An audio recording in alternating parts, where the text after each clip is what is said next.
If you recall from the last video, we were looking at the Texas Instruments 32K sidecar, and we got that plugged in, up and running and working, and we found out, well, it only takes us so far. It's a neat component. It had a 3D printed case, and it clearly worked quite well. It had been streamlined. It was much smaller than the original 32K sidecar, but it wasn't able to get us where we wanted to go. The 32K sidecar was used for a lot of things, and it was mainly to give the machine enough memory to run some of the more elaborate programs. Of course, some of those programs were games. But we want to get this thing to the internet. So how do we get it to the internet? Well, we do it through a component called the TIPI. TIPI is an acronym that stands for TI plus the Pi, PI, and that refers to the Raspberry Pi. The Raspberry Pi is a credit card sized computer, and it has the unique ability to interact with other devices. So if we can just get this Raspberry Pi talking to our TI-99/4A, it has a Wi-Fi component, or at least some of them do. And so we could theoretically then talk to the internet. The 32K sidecar worked well, it just didn't have any extension where we could plug a Raspberry Pi into it. So back to the internet, and we wound up at a website called arcadeshopper.com. One of the things I've been learning in this quest is that there are a lot of blogs, there are quite a few videos that cover doing what I'm doing right now, but they were a couple of years old, and the components that have been released by the people that were doing this and the components that people are selling have changed. So in videos, you would have a certain version of the 32K sidecar and a certain version of the TIPI, and it didn't look like the ones that I was finding. So it was a little bit hit and miss.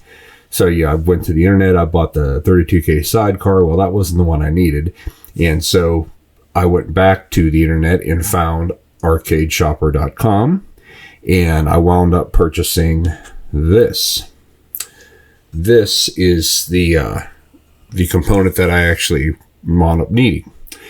The piece on the top is the TIPI, and the piece on the bottom is actually the 32K sidecar.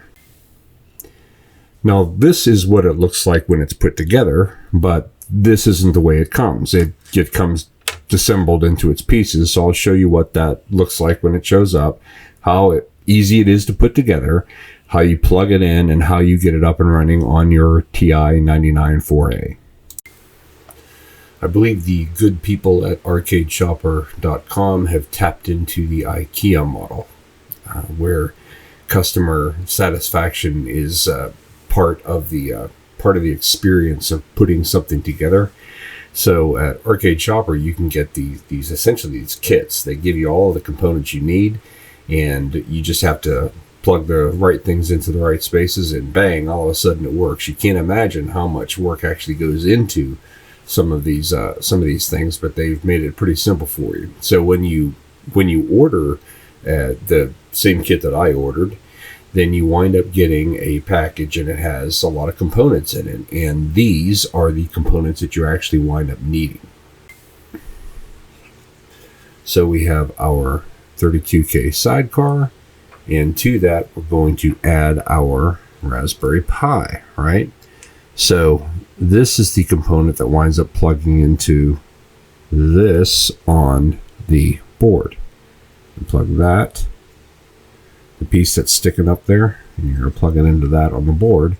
That's fairly simple, right? Plug that right in there.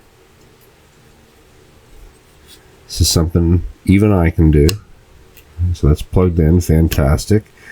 Okay, good. So now you've got this double-decker PCB board, and the next thing we're going to do is we're going to run power from the 32K sidecar to the TIPI.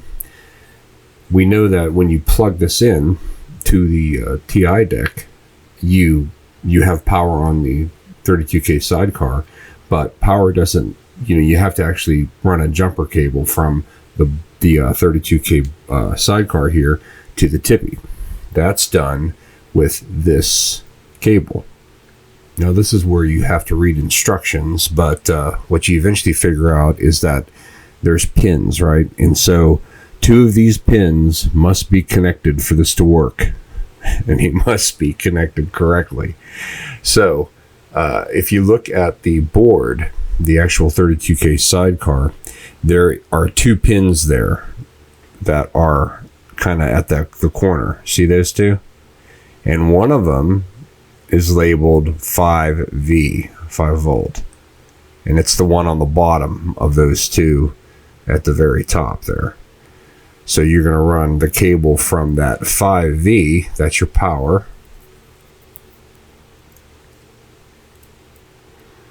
Plug that in there. Okay, so I've got that running from the 5V connection. Let's see if I can get that showing up correctly there. Nice, okay, good. And that's going to run to the correct pin on the TIPI. Now, there is no convenient label on the TIPI to know, well, where am I going to put that? It is actually this pin here. If you read the instructions, it's the 2nd pin on the top row that winds up plugging into.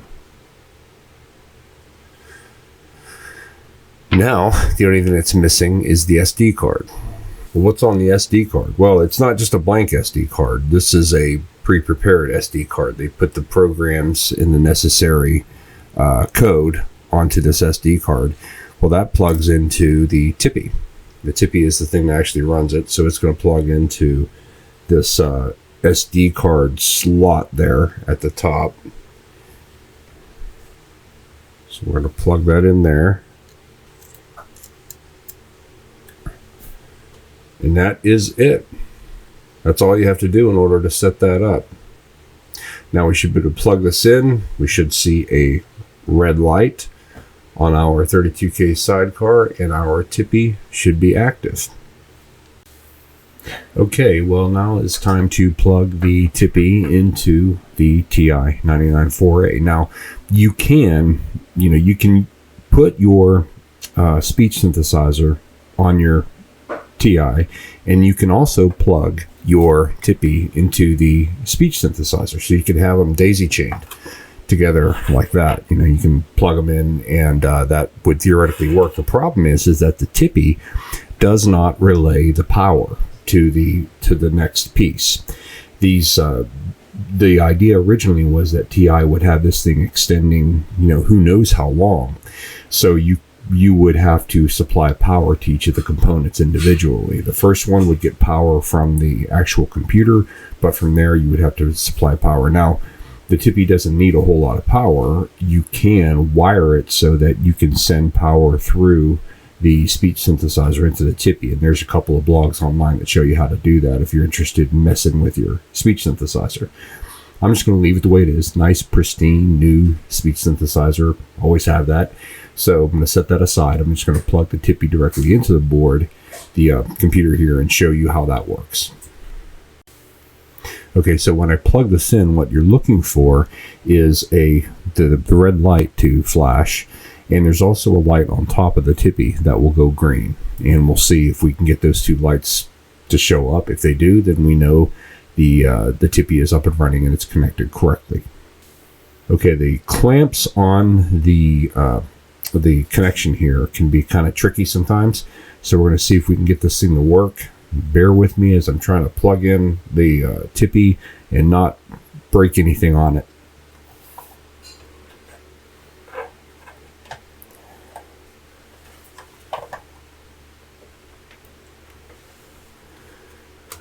Okay.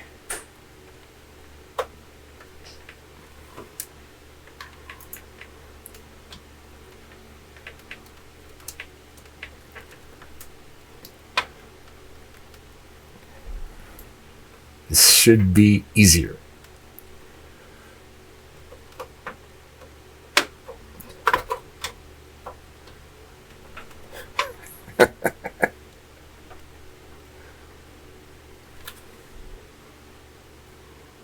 I got bronchitis.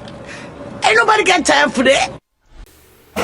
Okay, after applying some muscle, I think we've got this thing up and running. I don't have a whole lot of muscle to apply, but always willing to contribute where I can for the sake of computing. Now that it's plugged in, all we have to do is turn it on and see what happens. Like I said, watch for the red light there.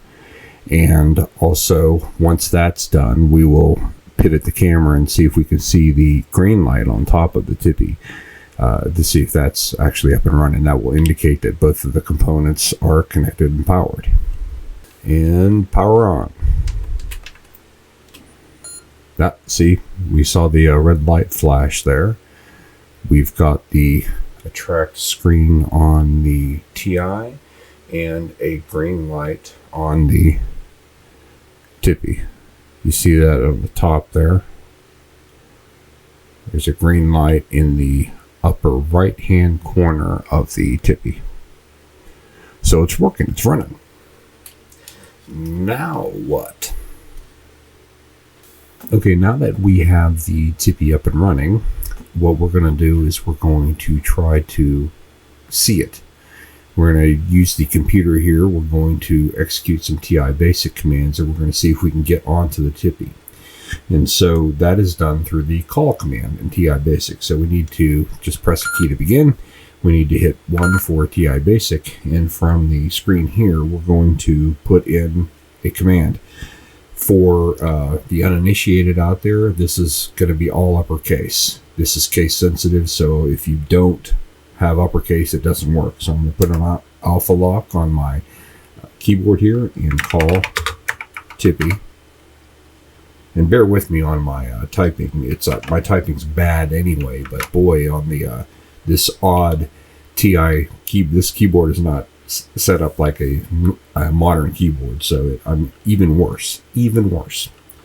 So call TIPI, and in the double quotes you put in your address, and that's tipi.net.telnet. Hit enter.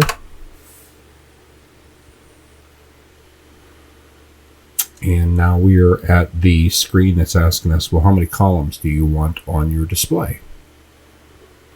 I'm going to make a couple of adjustments to my webcam here, see if I can get that picture cleaned up a little bit.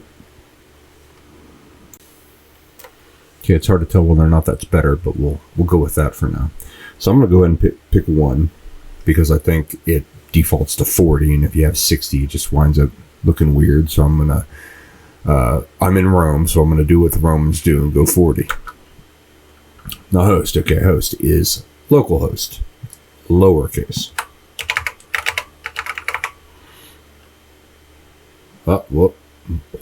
Hoist, that's not going to work.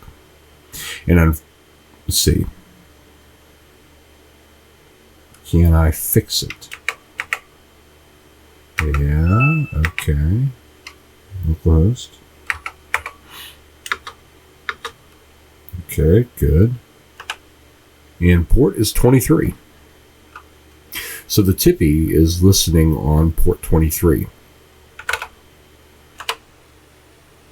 Saying it's connected. Fantastic. Looks like it's running Linux. So the TIPI login is TIPI. And the password is TIPI.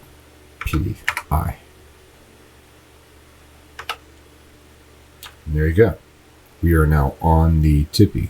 Now, how do I prove that? Well, I can do a dash. And you see the prompt. It's TIPI at TIPI : $, like good old Linux. And we're going to do a sudo ls -al and see if we can list the folders. And now it's asking for the password because I did a sudo. And there you go. We have files on that SD card. And the files, of course, are going to be the files that are needed in order to get to, connect to your wireless and do some configuration. on the TIPI itself, because the TIPI is what's actually got the wireless capability. So right now what's happening is that we've got the TI computer talking through the 32K sidecar to the TIPI. Now, in the next video, what we'll do is we'll use the utilities that are on that SD card, and we will connect to my wireless network here at home and get on the internet. And the first step there is going to be to do some telnet. Telnet was the first kind of protocol, and so there are still utilities and programs that are running on telnet, and you can connect to them, and they're all usually small things like get the local time. There's a chess game. There's various games that are up and running still, from most of them from educational facilities and universities and stuff like that. But we'll get on there and we will convert what we have here, this TI, which was a formerly home computer, to something that can then get to the internet and access functionality, tools, utilities, games all over the world.